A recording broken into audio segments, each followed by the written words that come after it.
One, hey, two, hey, one, hey, two, hey, three, hey, four, hey, ho, hey, ho, hey, ho, hey, ho. Hi, I'm LaDios Muhammad. I'm Rav'n. We're actors from the dark side. This is our special episode for entertainers, agitators, and the capitalization on the riots and who is with us. But before we dive in, we want to take a moment of silence.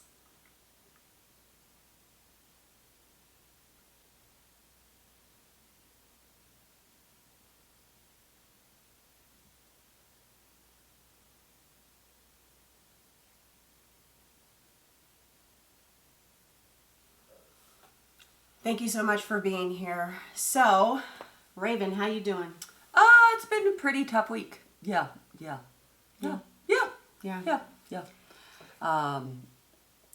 I'm happy that this country is finally coming to somewhat of a reckoning with its racial injustices and police brutality. I'm sad that it's taken so many lives and such aggressive and egregious action to make people pay attention. I know for me, I've been kind of in my own world. I've definitely shut off in terms of social media, regular media. Few people have checked on me, and I've seen some friends, but overall, yeah, it's definitely had an impact. So it's been a tough week. How about you? Whew, I have been enraged, angry. Yeah. Let's not forget the anger. I've been very angry. I've even lashed out on a couple of colleagues who weren't people of color. Yeah, I've lashed out on white people as well. And I'm very saddened that it's gotten to this point, because my question is, what is so specific about it now that people want to jump on board and do something? Sure, I've been struggling with that myself. Yeah. Mm-hmm. There's been a plethora of things. We may not cover everything today, but we're going to cover some things. Yeah. And, and we'll try to keep our focus on the entertainment industry and celebrities, so that we can at least kind of keep our range in, because this is one of those topics that you can go a lot of different places with, and it's a deep, highly charged issue. Yes. I spoke earlier about the fact that I've been kind of in a hole and shutting things out. Have you been able to take in any of the funeral proceedings or any of the other kind of media that's been going on around George Floyd's untimely death? Yes, I watched some of the funeral last night. I didn't watch it live when it aired on Thursday. And again, I got upset all over again. Really? Yes. There's a couple of things that I've seen. And when we're having this conversation and dialogue with you, this special episode is for all of the lives that have been lost. Yes. All of them. They're countless. Is so many They're to countless. name. And that's my frustration is, why now? And so I'm going to point out two things that happened in the because I don't want to belabor the point with the funeral, but there was quite a few people who showed up for that funeral. There was like Tiffany Haddish, Kevin Hart, Ludacris, Will Packer, Tyrese Gibson, T.I., Jesse Jackson, Al Sharpton, Senator Amy Klobuchar, Ilhan Omar, Sheila Jackson Lee, Jacob Frey, Tim Waltz, Tina Smith, Joyce Beatty, and Martin Luther King III. Okay. Now, tell me, what were some of the things that you disliked about the funeral? Okay, so there's two things I'm going to mention. So they introduced the co-chancellor of Northern Central University. So the president of NCU came out. Okay. And this just blew my top. And you may or may not see it, but he comes on and says they're setting up a George Floyd Foundation Scholarship Fund. And I was disgusted because my whole thing is, now you want to set, and he employed and encouraged all universities to set up a fund, a scholarship fund. And I'm like, so you want, and he goes, because I want to support all black men and make sure all African black men get educated. And I might be paraphrasing on the quote exactly. And I'm thinking, okay, so someone who doesn't treat me right, you think you're going to teach me right? So you want me, you're going to give me money to go to your institution. So the money that you give me to go to your institution, I'm giving it right back to you. So you can educate me to be, brainwash me to be like you, to help navigate into your world that you're never going to accept us in, and you're starting to fund. If you wanted to raise funds, you should have been giving it to the family. Well, that's the sad thing, though. I mean, I even remember this is just kind of dredging up some memories of like the United Negro College Fund. When I was a young kid, I couldn't walk by the TV without a commercial like that on television. And then from like the 90s up until just about last year, you didn't really hear about the organization. So there are these like 20 to 30 year periods where America just don't give about black people. And then once everything builds up and the evidence is too great to ignore that there's a friggin' problem, that's when all of a sudden there's this outpouring of attention and outpouring of sympathy and all of that. I mean, one of the reasons why I've disengaged on social media is because I'm like, a lot of y'all are the same people that were like, all lives matter or whatever. And I'm like, oh no, no. I can't handle the hypocrisy. I can't handle the ability that it's on me to educate people, that, it's just the burden's too much in some respects at certain times for my mental health. There are people out there that take these things on and are much stronger in terms of being able to take on issues and not have them affect them. Me, I can put myself into tears and Great Depression over the things that I see and responses and the callousness of everyone, I mean, we're in a really uncaring world right now. Did you see on social media that teenagers are doing a George Floyd challenge? What the hell is that? Kneeling on other kids' necks and filming it?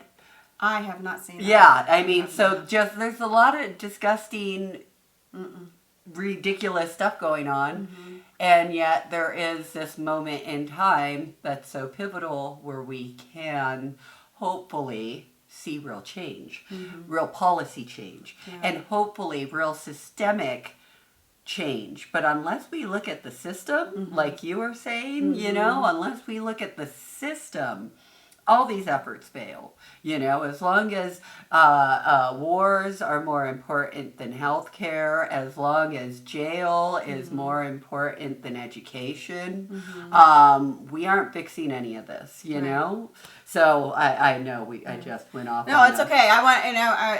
This is a good platform to express yourself, because sometimes it just comes out. Yeah. He talked about he wanted to invest in the African American black man, and I was like, you're full of crap. That just took me from 0 to 100, because I'm like, you giving me money to be in debt to you, to teach me and brainwash me to get in your world is an investment. That is not investing. Why don't you invest in our communities? Why don't you give us loans so that we can open up our own business? Why don't you make sure we have fair and equitable housing? Why don't you have equitable why don't you give us where we have equitable income? Why don't you allow us? Matter of fact, we should be going to school for free. You know what I mean? Well, that would be an equitable country. Yeah, and in an equitable country, you're right. Yeah, but yeah. This is a university that holds up the system. Yeah, and again, until you're willing to look at the system and the issues with the system, no real change comes about, because you can have all your degrees in the world.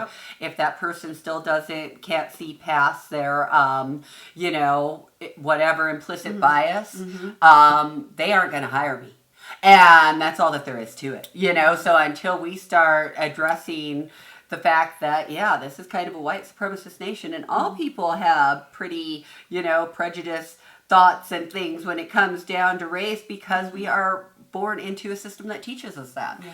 From childhood, all of our earliest stories are under this lens of, we did right, they were wrong, and that's it, and so that's, and again, the re-education of America, that's a heavy, heavy fucking burden, because at the end of the day, it wasn't miseducation of the Negro that should have been written. It was miseducation of America to think, that somebody's inferior to you, to think all of these backward ass ideas that we uphold in this country for whatever goddamn reason, because it's been 400 years, so you'd think there would have been progress.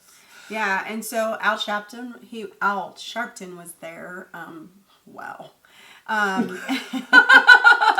Wow. How do you feel about the brother Al? So it's not even how I felt about him. What he was doing was giving shots out to the celebrities who were there. Okay. And then and during an interview, Tiffany Haddish was crying. She was like, "Why are you making this about celebrityism when this is about George Floyd?" Yeah. And so you got to understand who these people really are, which is when I mention agitators in our titles, these are there's a lot of things. I've been looking at a lot of different videos, and they're like hiring agents and agent provocateurs, which are agitators, to continue to do this disruptiveness of these riots that we're not actually doing now. So there was a protest last weekend where and there, there's people that I know that went. I don't protest, I don't march, I don't believe in it. I feel like all that continual stuff, whether it's silent or violent, and I don't condone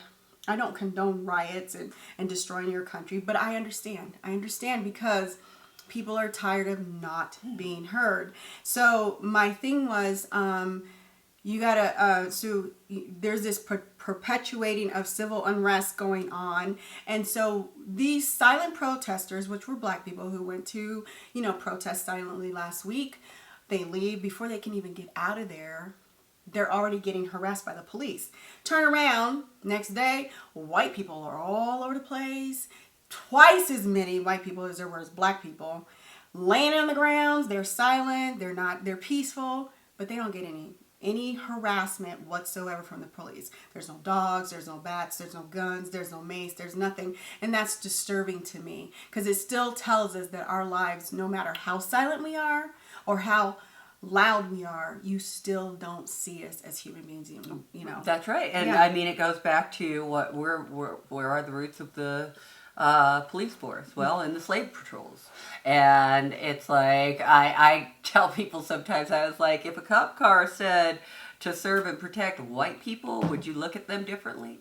Would you be so willing to call if that's what it said, pure as day? Mm-hmm. Like, to me, that's what the subtext says, so I'm not quick to call the cops. I don't think that they're like going to be, hey, yes, I'm absolutely on her side, even if I'm in the right. That's just the land that I've grown up in. Mm-hmm. Shoot, I've had friends that called the cops just because they were being stupid and had warrants for their arrest and went off to jail. So it's like, I've always felt like the cops aren't really there for anything but control, and so, I've never been in that protective situation. I've never been in a fire. I've never been in that moment of peril where a police officer really helped save the day. Every time that I've interacted with police, it's always been, again, to control you from, whatever traffic infringement or kids being kids, that kind of stuff. So, but going back to the agitators, one of the things that I just don't think a lot of people realize is that if you go to like Yahoo News and it's a race-related article, you're going to get bombarded with all of these trolls, all these white supremacist trolls and all of that stuff, that these people are paid. They are paid to call radio stations. They are paid to protest, to post on news sites. They are paid to make it look like what it was in the 1920s and 30s, because people don't realize that, right now, the people that side with the white supremacists are around 27%, but back then, the amount of people that sided with white supremacists were around 72%. So that's why, some of the footage that we see back in George Wallace and things like that, these fields of white people with their signs and all of that, that was the sentiment of the country. And now we're trying to be duped into believing that's where the country is again. But it's BS. And that's why they pay these people to go and make us look like we can't handle ourselves at a protest, to make us look like we can't, all of these things to make it look like the other side is right. Yeah, the others. When you say the other side, what do you mean the other side is right? To make it look like the right, the white supremacists, that they're right, that we're not civil and we're savages. Yes, exactly. So that leads me to that's interesting because you're right, because I've been watching videos all week, but there was a video on YouTube where these young boys, they had to be young, like in their 20s and maybe teenagers, but there was a riot going on, and I don't know where the city was. They were videotaping it, and I'll put it in the comments below so you can see it. But they stopped three young white boys the same age, and they made them take off their masks. These white boys were going smashing in windows, and they stopped them and was like, you guys are the ones smashing up our town. Yep. You guys are doing this. Yep. And you guys are making us look bad. And they said, you better take off your mask before I force you to take it off. But he was calm. He wasn't cussing him out. Nope. He was like, I'm not going to take it. He's like, you better take it off before I force you. And so the guy pulled it out, because there's like the equivalent, three or whatever. And then he said, now apologize for making black people look bad. Yeah. Apologize. Yeah. And he goes, I didn't make anybody. My friend died the same time that George Floyd died 5 years ago. He's like, apologize for making black people look bad. And he made every last, there was three of them, he made every last one of them apologize to us, because even in our anger, we still have mercy on people. That's the great lie, right? And we still have mercy. I'm sorry, I don't have mercy on you. I don't condone businesses being blown up, but I don't have mercy, because you are sitting here capitalizing this. I was looking at I went to go get some coffee from, not coffee, but a Frappuccino today from a black-owned coffee shop, Coffee on the Point. And they had CNN playing. So I don't know what city they were in, because I haven't been watching CNN, but there was thousands of people marching. Thousands of people were marching and protesting about George Floyd. And they're holding up signs, and they have names of other people, Ahmaud, all them. One person had the audacity to have social justice for, what did it say, for transgender. And that's where the capitalization comes in. Because I'm like, this isn't fucking about you. This is about black lives and black lives only. And these people are taking their time. They're taking this opportunity to capitalize on their needs and not dealing with the needs of black people. This is a black issue. It ain't all lives matter. It is black lives matter. It is not all lives, because until you deal with black lives, then you're still going to have a problem. But at the end of the day, out of all the trans people, black trans people are dying way more than anybody else. We're not talking about sexuality. But I get it. But at the end of the day, that's where they're coming. I'm not dealing with your sexuality. That has nothing to do with you killing a black man or a black woman every fucking day, every other month for the last 15,000 years. And Will Smith put it perfectly. He said, racism didn't get worse. He said, they just got video cameras. So now we see it. And you can't deny it. Bullshit. That has nothing to fucking do with black lives. So you need to take your shit, stand on the sidelines, and wait till our issues get completed and answered. You deal with our issues, because at the end of the day, this is a white person's issue. This ain't our issue. This is a white person. They're the ones that caused this. They need to correct it. Well, I'm not going to really go there, but I will say that I took great offense this year that on Martin Luther King Day, that's when they had the Women's March. And I do hate that, things that can be specifically black can get kind of, so I understand your point. So going back to the funeral, what do you think some celebrities and politicians just showed up to be seen? I mean, of course they did. Huh. Of course they capitalized. Again, okay. They capitalize on this. They use this time to show, you got to think that the presidential election is coming. They're using everything they can to make themselves be seen. And again, it's going to, here's my thing. All these people are coming to these protests. I say all, because white people are there. Yeah. It's probably more white people than black people, because black people's like, you know what, I'm tired of fucking talking about it. Yeah. There's no more conversations for me. Right. So it's probably more white people, which, fine, if that's what you want to do, but still, are you an accomplice or an alliance? Are you an accomplice or an alliance? Because an alliance is the one that go to the protesters and the marches and the riots, but an accomplice is the one who's actually in the struggle. So what you going to do 3 months from now, when this settles down again, you're going to go back to your suburban neighborhood, go back to your job and your family, and it's going to be swept up under the rug. What are you going to do?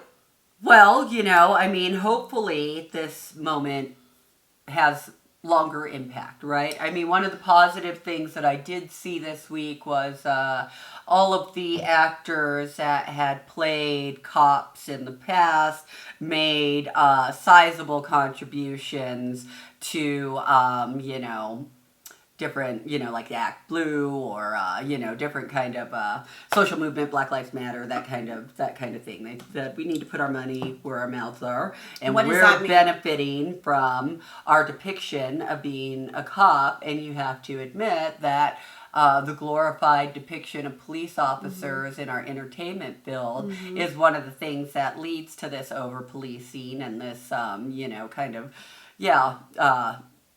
don't know, this issue that we have with the police is part of the fact that we hold them immune. We don't want to put any laws on them. They're the protected class of everybody because they're supposed to be our supposed saviors. And again, so much of that is because of these NCSIs and all of these shows where cops are shown to be the absolute saviors, your 911s and all of that stuff. So, in some regard, I think the actors that do get a paycheck for playing those roles should put their money where their mouth is and support organizations that are kind of trying to bring some social justice to the actual truth and reality of what policing is, right? So that was one of the positive things that I saw, and that was actors of all races and all of that, and I was like, well, that's a positive thing. And I do hope, like I said, I've been very much head in the sand because I can't handle it. But, I really hope that this is a lasting moment. I am one to very much compare times in history. And this time in history has very much reminded me of maybe the Great Depression and those kind of things. But seeing all this activism, seeing all these people moving now, seeing people take to the streets, that reminds me of the 1960s. And it's like, well, maybe we're able to make these huge jumps and leaps in progress and thinking. I hope. I'm a cynic, so. Yeah, and thanks for finding the humor in that. I would like to. I think it's going to be a lasting situation because we'll always be black. I think again, like 3 months from now, ever see us as human? It doesn't matter what they see. As far as I'm concerned, I'm black. I'm powerful. I'm a woman. I have melanated. I'm a melanated woman. And alone in and of itself is just like a god. So I can give a crap what you think. I'm not trying to be on an equal playing field. I'm talking about the law. Yeah. I'm sorry. I'm talking about the law. But the law is a part of the systematic discrimination, which is the powers that be above the law. The law doesn't run anything. The people above the law run anything. There was another video I came across. I didn't get too much into it. But I watched like the first 30 seconds and I was like, I can't do it anymore. But there was a panel of black and brown cops. They were former cops who they said that at the police station, they hired them to arrest and harass black and brown people, men, people. They hired them to do that. They hired them. So to serve and protect white people. And they said that they would get, and they said it was very difficult because they had to get so many arrests a month. So they said sometimes they end up just getting like a bum on the street just to make the quota of the arrest. They would put charges on these people. And so my thing again is, what is it about this particular murder that makes people want to have this holy uprising now? That white people want to join on board. And listen, there's other entertainers, and I'm going to mention some along the way. There's other entertainers that have been a part of this holy uprising. Well, there's others, but what about this? Because there's I mean, you're talking about 5-6 years. Trayvon Martin, Sandra Bland. Well, don't you think that's part of it? Is this was the straw that broke the camel's back? That's what this was. It's like we've been seeing it. Daily in some cases. You know, when I mean. Gosh, Philando Castile, and you know, like there were times when this shit was daily, and you could not turn on the news without seeing another case. So I think this and the brazenness, right? The fact that he sat there for 8 fucking minutes. You know, you could not deny it. You just couldn't fucking deny it. So that's where I think this moment is special. And I don't know if it's so much like you had 2 cases that were just egregious, right? Ahmaud Arbery, where he was completely just hunted down. And now you had this, where a cop just acted completely out of his jurisdiction to murder somebody. So I think those 2 combined, you know, are going to give some power to the people, power to the movement. Thank God. It's a long time flipping coming. I know that it's almost time for us to. We're gonna come back and continue this. It'll probably be another 15-20 minutes, but we're gonna come back. So we'll be right back.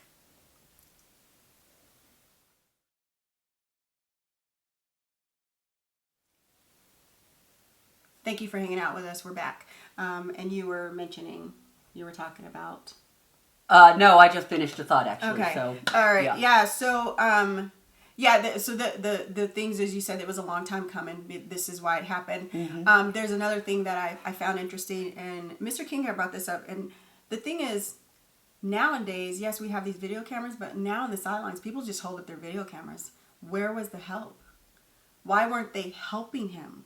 I mean, we're so controlled as a society. Nobody's going to bum rush the cops. Why weren't they helping them? And then the cops, them and of themselves, did not stop the act in and of itself. So here's the thing is, the cops have black people, specifically black people, so scared that they didn't even help. They just videotaped it. That's all of society, girl. And then, no, that's not normal. Because my whole thing is, would you have helped? Against the police officer? Would you have, just the bottom line? Probably okay. not. Because I'm that controlled. Like, I know that's going to be my ass dead next. Okay. That's what we know. But I'm just saying, like. We have military enforced police officers. They can go after your ass with the drone. You don't even have to be around them, right? So we've blown people up. So if it was one cop, because it was like a few cops. It was 3. No, I said, no, I got that. So there was 3, but what I was told is why they didn't help is because there was other cops that you didn't see in the video camera saying that they would be pepper sprayed if they tried to help. Okay, which is why they were videotaping. Yeah. But if it was one cop, if it was you saw it. Hold on. If it was one cop and there's, all this community, this whole block, would they have helped? That's my question is, would you have helped? So are you suggesting that civilians attack police? I'm not suggesting anything. What I'm saying is people want to do this holy uprising, and then you're protesting, you're destroying neighborhoods. How is that going to help when you don't unify? Okay? My thing is wrong and right is right. Same thing is these cops knew the guy was wrong. Why didn't they do anything? And that should be the question. Not so much why aren't civilians jumping the cops, but why are cops acting wrong? No. Why are cops letting another cop kill someone? That is both things. The fact that he tapped him on the shoulder and he said, no, leave him alone. Because one of the cops said, should we lay him on his side? And he said, no, just leave him alone. Yeah. That was bullshit. The other cop should have said, that's enough. Get off of him. we're doing too much here. But none of them did that. If anything, they sat there and tried to block his actions. If anything, because what we I understand the cops, they have this. Our police force is like a fucking fraternity. Exactly. And they have each other's backs. Yeah. And until there's oversight and, you know, we get rid of this quote unquote immunity that cops can do anything. Do you think that's moving along? I hope it's been a week. That's about I hope. I mean, they said they arrested him, but yes, here's the thing: he should have been arrested time. that day. No, he was arrested. No, I'm saying this is the first time that we've had such swift action. Yeah. This is the first time that the day it happened, they were fired. So that took away a bunch of their protections from the friggin' unions and all of that shit. And that's how they were able to charge him and all of that other stuff. But why has it been 6 years? Why wasn't the cop that killed Tamir Rice fired? Why was it the cop? You know, I mean, there are countless my officers. thing is, why did they had video footage of a lot of stuff? Is what is so? I mean, to important, your point. Let me get my question out. Okay. What is so important, or what is so effective about this particular death? Because this is not the first time that's been on video. And this is the umpteenth time, and I'm like, why? And do you know who Dion Mitchell is? I do not. Okay, Dion Mitchell is the black man that died the exact same day of George Floyd, was killed by an Arizona state trooper, and Arizona refuses to release that state trooper's name. So while we're up in an uproar around George Floyd, there was another unjust killing, another officer that's getting away with it, and yet no one's talking about it. So is it the person? Is it the, you know, again, you have a great point. What is it about this death that is so pivotal? To me, I think it was the brazenness of the officer and it being caught on tape. But again, if it were caught on tape, if it wouldn't have been caught on tape, who would have believed it? And if it wouldn't have been caught on tape, who would have believed it? That's my question. Because if it wouldn't have been caught on tape, no one would have believed it. I think, you know, the names, like you just mentioned a name, the names are so enormous. It's starting to begin a blur. I can't even.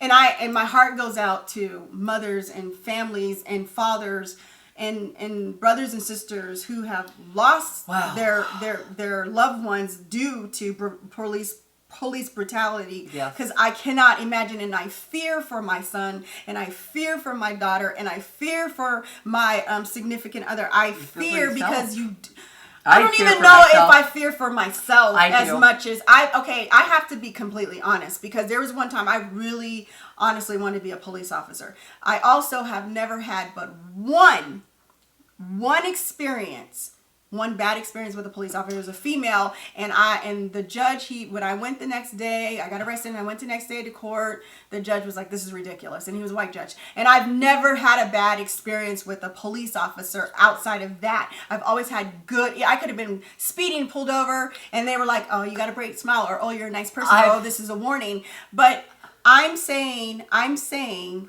lost my thought. Go ahead. Sorry. I also have never had a bad experience with cops. But I also treat cops with a lot of respect, and I almost always know what the hell I've done wrong. But my nightmare is I get sideswiped.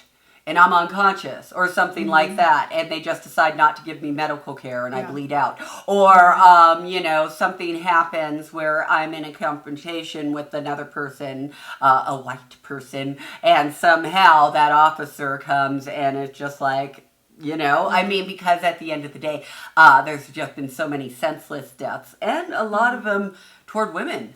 And it's kind of shocking when you really go into it because, again, it's just, they're senseless. It makes no sense. So I fear for my life because it's just, that's the America that we live in. I fear for my life not only in terms of police, but I'll tell you what I know about white supremacists is that they decided to infiltrate not only police departments quite a few years ago, but also the medical industry. So you got white supremacist women acting as nurses. You got white supremacist men acting as police. So they got you on both ends. So, I won't even go to the damn hospital. I'm afraid to go to the hospital. Like, y'all gonna kill me because I'm black. And that's a horrible, that shouldn't be my existence, people. Like, once this started happening back in 2015, 2016, this city was mine. I loved it. I used to go out all the time by myself, wouldn't give a hoot. Not anymore. I don't know who's going to be a crazy Uber driver. I don't know who's going to be on the corner. I don't know, at the end of the day, I am part of an underserved, unprotected part of society. And you just have to go through this country.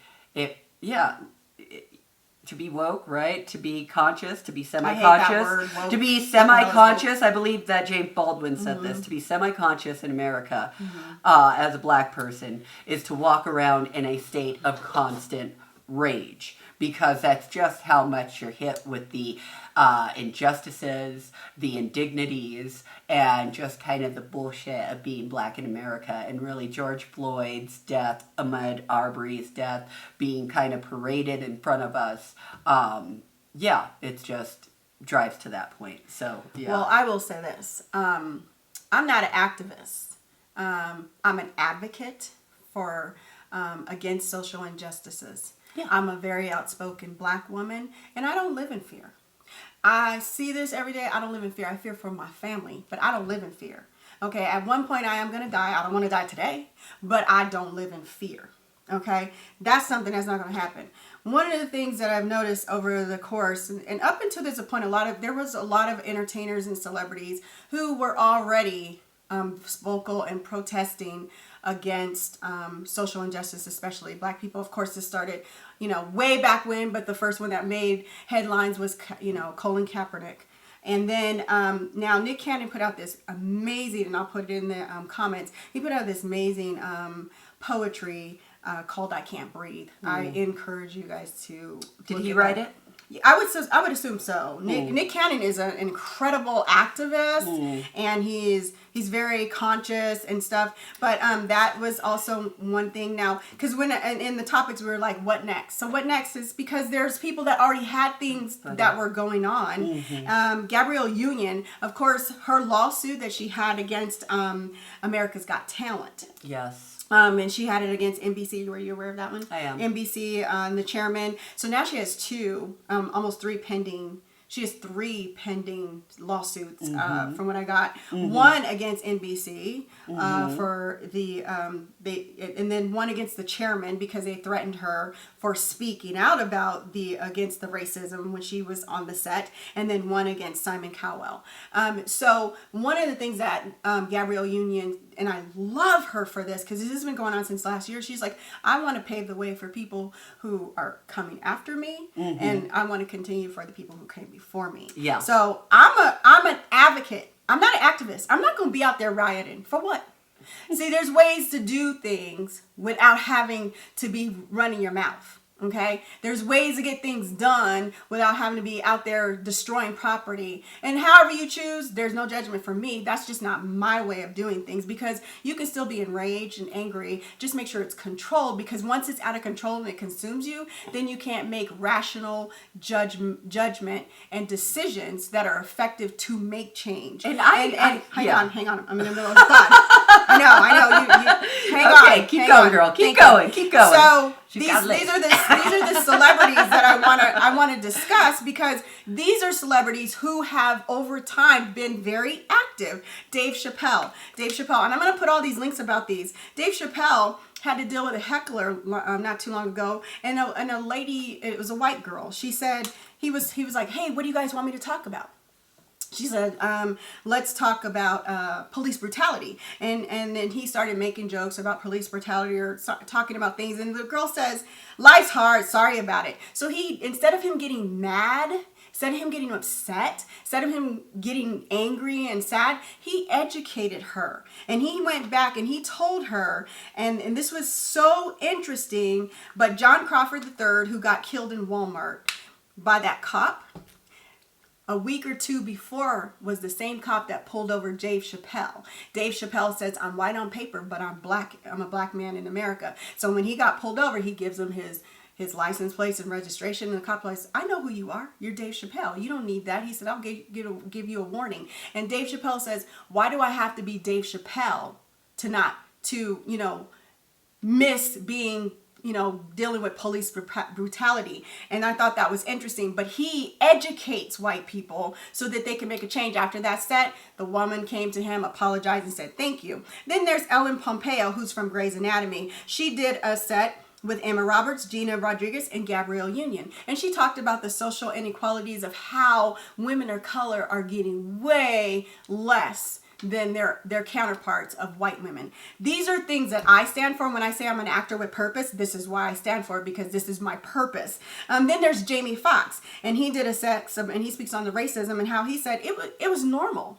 It was normal. That was the mentality, because he's from the South. He said that was normal for me until he realized it became dangerous. And then the last one, Joaquin, did I say that, Joaquin? No, Joaquin Phoenix. He, before George Floyd, earlier this year when he won the Oscar, he calls out the systematic racisms at the Oscars 2020, 4 months prior to George Floyd. So there are entertainers who are actually in this, that I don't know if they're accomplices or alliances, but I know that they're starting to be cognizant of what's really going on. And my hat's off to all of you guys. Because it's important that, again, and he said it. He goes, it's our job as white people. We created this. We need to fix it. And I agree. All right, great. Thank you. I can speak. Yeah. I think that's it. We could go on this topic for another like 5 or 6 hours, because racism is that big of a topic. I'm not going to add anything else to that list, but great work, and thank you to all of the people that are finally saying something about this issue. Yes. Please keep speaking about it, and to all of the policymakers and people that can make a change, please do something about this, because you can only do so much from the ground up. And to all of the people that are practicing their civil disobedience, I am with you, and please keep it up, because shut the shit down. Fuck them. That's the only way that they listen. So on that note, whatever you got, LaDios? We want to thank you so much for joining us. We appreciate it. This is a sensitive subject. As Rav'n said, we can go on and on for hours. We definitely want to incorporate this discussion as how this is affecting entertainers and celebrityisms, and also the provocateurs and the agents. And so I think we covered those. We can go on and on forever, but we did want to share our thoughts as actors in the entertainment business and what we do. I speak for myself, what I do for myself, for my people, for my community. And we hope that you can take something with this. It's a sensitive subject, but we thank you for chiming in. Do you have any closing remarks? Hey, thank you for tuning in. Subscribe, comment, and do all those things below. And I am Rav'n Moon, an actor with passion. Yes, and just remember, you don't have to be asleep to dream, so get up, get out, and do something for yourself. I'm LaDios Muhammad, an actor with purpose, and we are actors from the dark side.